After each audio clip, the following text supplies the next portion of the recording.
Just remember, heroism is its own reward.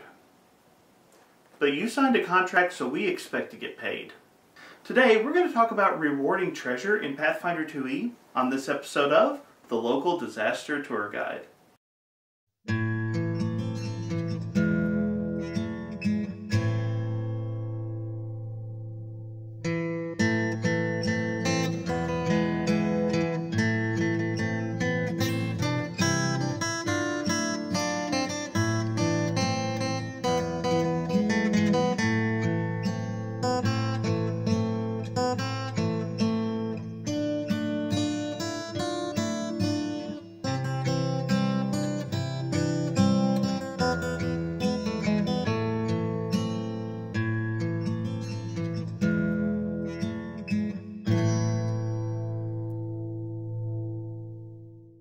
Hello travelers and tourists, my name is Mark and I am the local disaster tour guide. That's right, I'm a storyteller who knows the real reason that you're here, and that's for me to finally get around to treasure rolls. Go ahead, pull out your D100s, I'm ready. Welcome to a journey through the fantastic world of TTRPGs like Pathfinder and Starfinder. And welcome back to Storytelling in Pathfinder 2e, a series that examines the tips, tricks, and advice that Paizo offers storytellers to help us have a better experience at the gaming table. This series is intended for storytellers of all skill levels from beginner to advanced, and even if Pathfinder 2e isn't your preferred game, stick around, be a part of the conversation. You may discover some tricks you can take back to your favorite game. But regardless of what you've been playing or how long you've been playing it, I invite you to be part of the conversation and hope that it is helpful to you. Today we're going to be talking about rewarding treasure in Pathfinder 2nd Edition. The dungeon has been delved, the monsters have been faced and slain, and the time has come for players to enjoy their hard-won loot. That's right, it's time to pass out treasure. Today we're going to talk about this simple but important part of encounter design, what happens when the encounter is over and it's time for your players to earn their rewards. We're going to talk about some of the resources that Paizo gives storytellers to help us with this part of the adventure. And we're going to talk about some tips and tricks to help manage passing out treasure in an intelligent way so it benefits the larger story that we're telling. So stick around to discover how to best manage passing out treasure as we dive into rewards for your players. But speaking of treasure, it's sponsor time.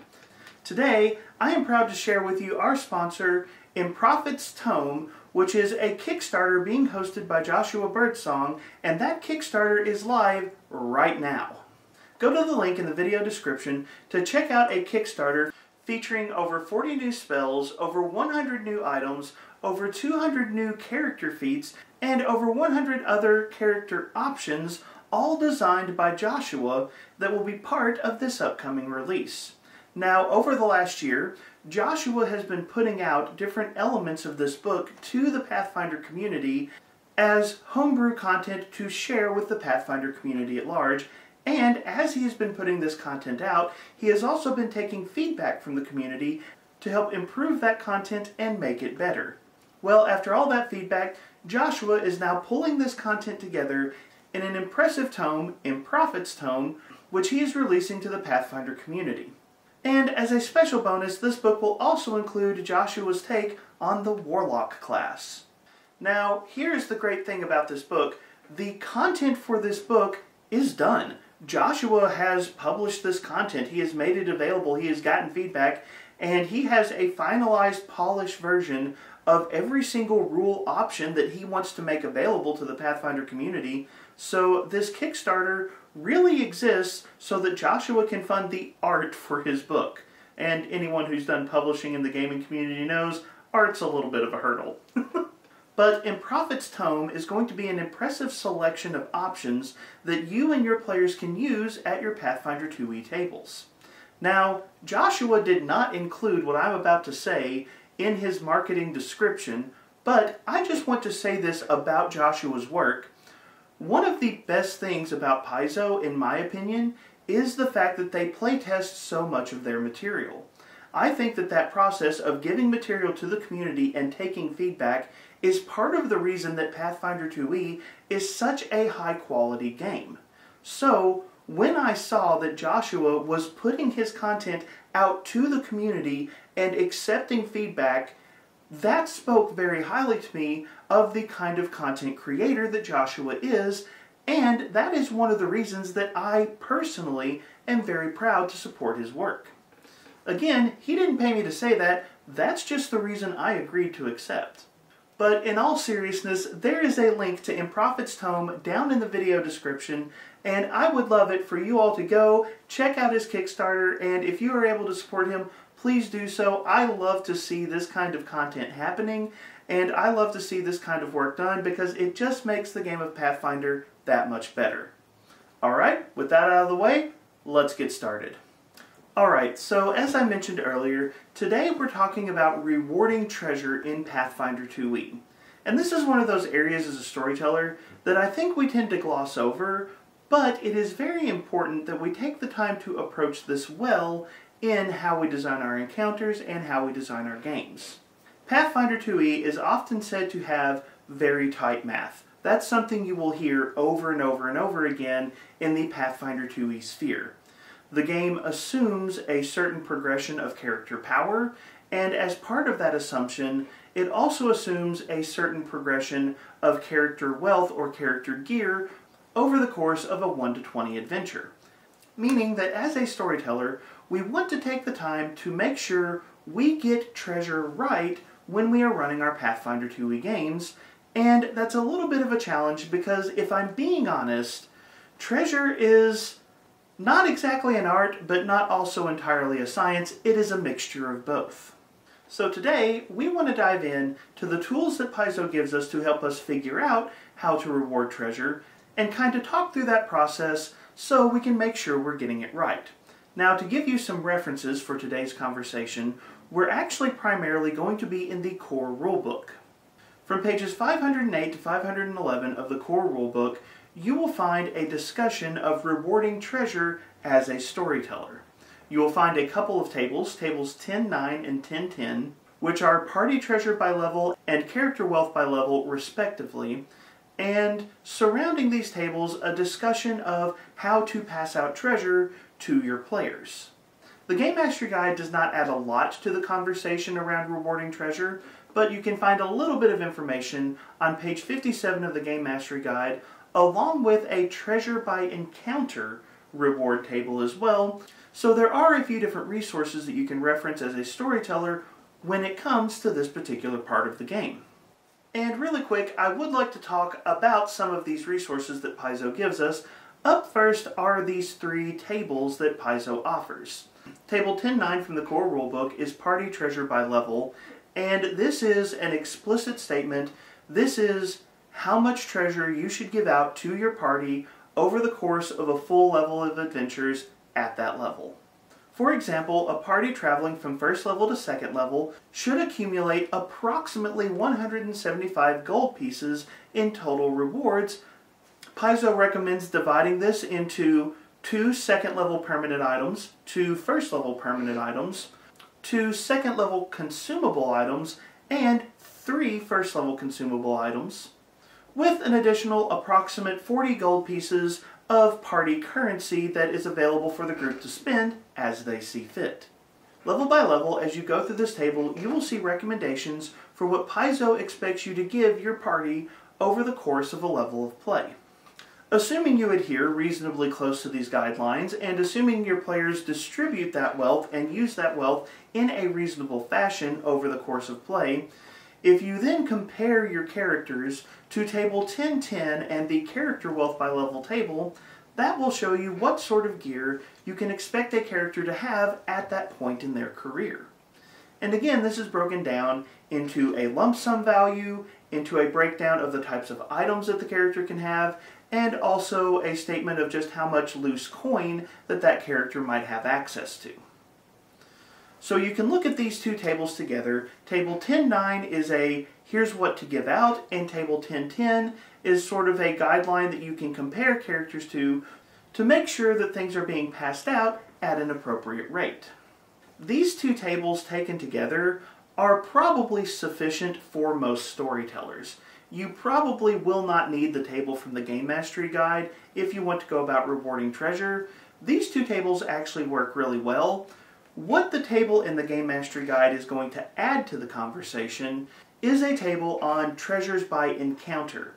And so the idea is, if my first level party goes up against a low threat encounter, they will earn 13 gold pieces, but if they go up against an extreme threat encounter, they will earn 35 gold pieces instead.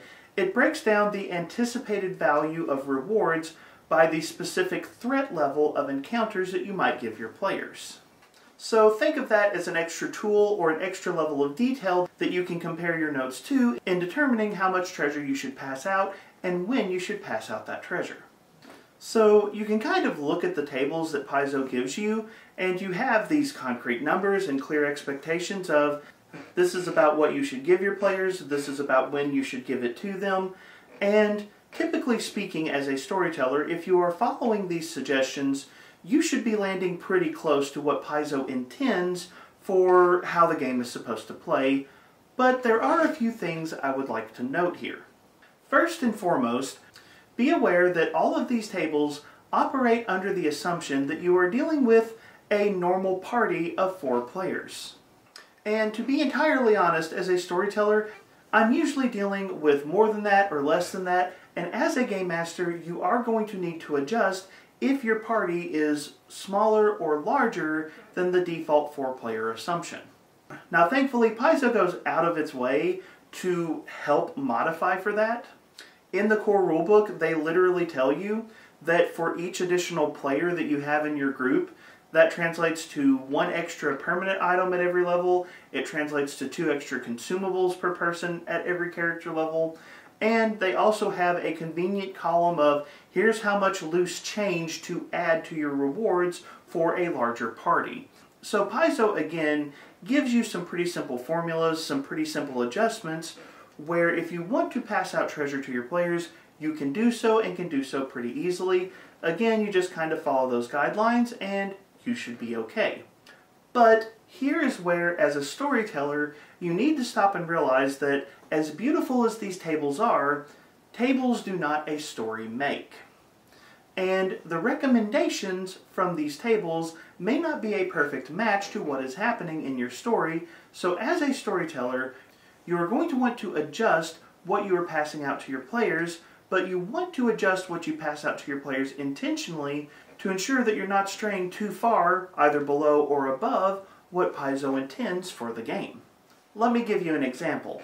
In my current home game, my players spent a large portion of the first arc of the story escaping from the nation of Lastwall as it was being overrun by the undead. It was a very survival-oriented style of game, and that arc was all about my players just trying to scrape by and trying to get to safety. Meaning that for the first couple of character levels, my players were actually slightly below the anticipated treasure level for characters of that level, and that was a deliberate thing that I did to match the mood of the story. However, when my players finished that arc, I made sure to give them a much larger reward than normal so that their overall treasure level caught up with the otherwise anemic rewards they had experienced for the first few levels of play. If I had continued that slow pace of passing out treasure over the course of the entire campaign, my players would have eventually reached a point where they were struggling to be effective because they just didn't have the gear to match what they needed to be successful. As a storyteller, you can, and in many cases should, modify the treasure that you pass out, but you want to make sure that you are modifying the treasure that you pass out deliberately and that you are aware of where your players are in relation to the overall story so that they're not getting too far ahead or too far behind where they're supposed to be. Alright, so let's talk about the process, at least that I use, when it comes to passing out treasure. First, I determine the baseline treasure and treasure adjustments for the size of my party. Second, I match the treasure that I plan to give out to the encounters that I plan for my players to have. Third, I then adjust the treasure to make it more interesting and more personalized to the group that I am running for.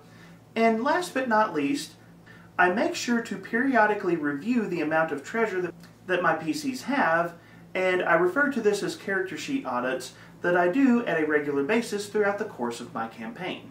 Now, several steps in this process you can probably already gather from what we've discussed previously with how these tables are laid out. Step 1 is pretty simple. Figure out the baseline treasure that your party is supposed to get. Earlier I mentioned a level 1 party traveling to level 2 should gather a total of 175 gold in treasure during that level, so that's my baseline. Then I look at any adjustments I might need to make according to the size of my party. Maybe I need to add 10 or 20 gold because I have a larger party, okay. I put that on top of the pile. Then I figure out the encounters that I want my party to go through and determine where I want to drop the treasure along the road. Maybe my characters are going to have 3 combat encounters, 2 social encounters, and a boss fight over the course of the level. Well, I would take that 175 GP plus and I would distribute it in the form of gold and jewels and different items that my players could gain in the course of each of those encounters. Now, I will say personally as a storyteller, I like to slowly increase the amount of treasure that I give throughout the course of a level. So often, at the start of a level, my players will find themselves in more difficult encounters with not as many resources, and they will only get basic rewards from those foes, but as they progress to the more serious threats at the end of the level, that's when I start dropping the good stuff. But that's just kind of my personal approach. There's nothing that says you have to do it that way. But once I have a good idea of how much I'm going to pass out and where and when I want to pass that out, the next thing I want to do is I want to take some time to personalize what I am passing out to my players, and this is an excellent way to make encounters more engaging. In our previous video we talked about how to add variety to your encounters, and we didn't mention it there, but let's go ahead and talk about it here. You can add some pretty impressive variety to encounters just by adding interesting treasure at the end of an encounter. That 175 gold that we've been discussing is not going to come in pure coin. It's going to come in new weapons and armor. It's going to come in healing potions and other interesting consumables, scrolls, and other magical items that a party can use as they move further along in their adventure. So as a storyteller, what you want to do is you want to take these large lump sums or these rough guidelines and you want to begin to fill in the details. And here is where I think it's very important to mix and match a couple of things. One thing that you want to include is personalized treasure. If you have a wizard in the party, let them find some scrolls that they can attempt to add to their spellbook. If you have an alchemist, let them find some alchemical formulas or some new alchemical items that they can try to reverse engineer. If you have a fighter, give them some new weapons or armor that they can try out. If you have a champion, give them some shields that they can discover. They've probably damaged theirs in the course of the adventure. They might need a new one. The idea is specifically include treasure, gear, item drops, whatever it may be, that you know will be interesting to specific players, to specific members of your group. Then, add the stuff they don't expect. This is something I think is very important to the rewarding treasure portion as well. Here's the thing. Your players are not going to be aware of every single item in Pathfinder 2e. They're not going to be aware of every resource, they're not going to be aware of every option, and as a game master, one of the things that you can do is you can open your players' eyes to options they haven't even thought of by including different items, different treasure that they've never even considered. Usually I like to do about a 75 to 25% mix of personalized gear versus new and interesting gear, but the point is I always include some treasure that allows my players to discover a portion of the rules they may not have previously encountered. Now, obviously some of the treasure is going to be cold hard coin because you want your players to be able to spend money where, when, and how they wish, but personalizing items and adding interesting items is an important part of the process. Now, the fourth and final step in all of this, occurs well after you actually reward the treasure, but I do think this is something that is important to do as a storyteller, and that is to periodically review the treasure that your party has versus the treasure that your party is expected to have. You may remember that table 1010 character wealth by level that I mentioned earlier. I think it is very important semi-regularly for game masters to go in and just compare what your players actually have on their character sheet to what they're supposed to have, and if necessary, to adjust so that your players are where they should be. Even if you are trying to follow table 10.9 and table 1.3 from the GMG perfectly, it is still very possible for party treasure to get thrown off. Maybe your party just has a really bad run of luck for a few levels and they expend more resources than they plan to, throwing off what they're actually able to keep. Or maybe one party member is unintentionally or occasionally intentionally keeping more of the treasure than they should, causing other players to fall behind. As a storyteller, you want to be aware of whether or not your players are keeping up with what is expected by the rules of the game. Now, exactly how often you should do a review is kind of going to be up to the needs of your table.